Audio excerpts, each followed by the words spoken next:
Bismillahirrahmanirrahim. Assalamualaikum warahmatullahi wabarakatuh. Kami dari kelompok 2 akan mempresentasikan konsep wakaf dalam Islam dan undang-undang. Baik, poin yang pertama adalah pengertian wakaf. Kata wakaf sendiri berasal dari kata kerja waqafa yaqifu waqfan yang berarti berhenti atau berdiri. Sedangkan wakaf menurut syara adalah menahan harta yang mungkin diambil manfaatnya tanpa menghabiskan atau merusakkan bendanya dan digunakan untuk kebaikan. Pengertian wakaf dalam kompilasi hukum Islam pasal 215 ayat 1, wakaf adalah perbuatan hukum seseorang atau kelompok orang atau badan hukum yang memisahkan sebagian dari benda miliknya dan melembagakannya untuk selama-lamanya guna kepentingan ibadat atau kepentingan umum lainnya sesuai dengan ajaran agama. Wakaf dibagi menjadi dua, yaitu wakaf dzurri dan wakaf khairi. Wakaf dzurri adalah wakaf yang ditujukan untuk orang-orang tertentu, baik keluarga wakif atau orang lain. Sedangkan wakaf khairi yaitu wakaf yang ditujukan untuk kepentingan umum dan tidak dikhususkan kepada orang-orang tertentu. Selanjutnya, tata cara perwakafan.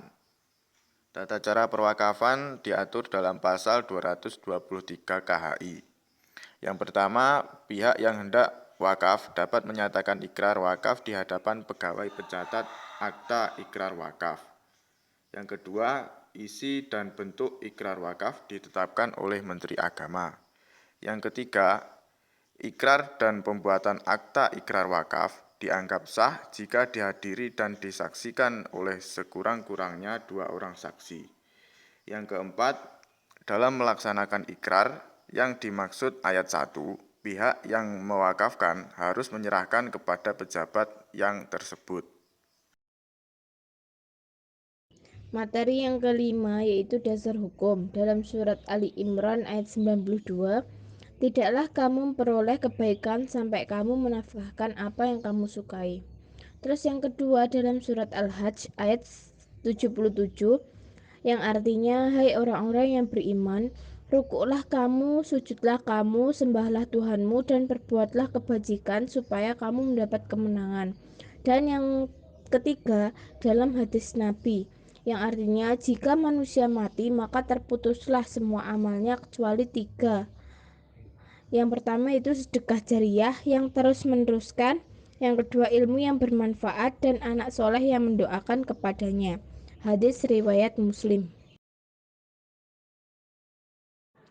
Terus materi yang keenam yaitu syarat-syarat wakaf.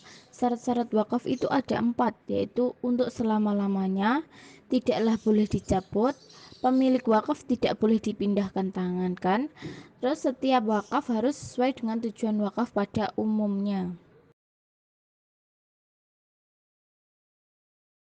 Selanjutnya membahas tentang wakaf dalam perspektif undang-undang.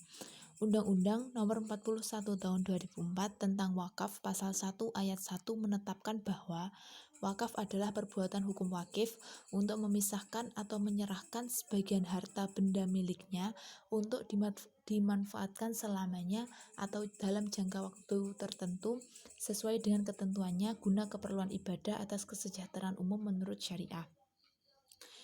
Dalam Undang-Undang RI Nomor 1 Tahun 2004 tentang wakaf dijelaskan bahwa praktek wakaf yang terjadi dalam kehidupan masyarakat belum sepenuhnya berjalan tertib dan efisien, sehingga dalam berbagai kasus harta benda wakaf tidak terpelihara sebagaimana mestinya, terlantar atau beralih tangan ke pihak ketiga dengan cara yang melawan hukum.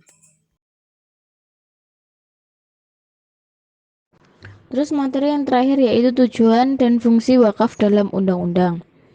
UU Nomor 41 Tahun 2004 tentang wakaf. Pasal 4 menerangkan wakaf bertujuan untuk memanfaatkan harta benda wakaf sesuai dengan fungsinya.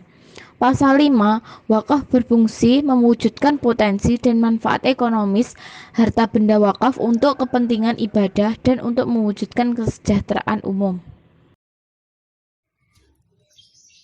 Cukup sekian presentasi dari kelompok 2.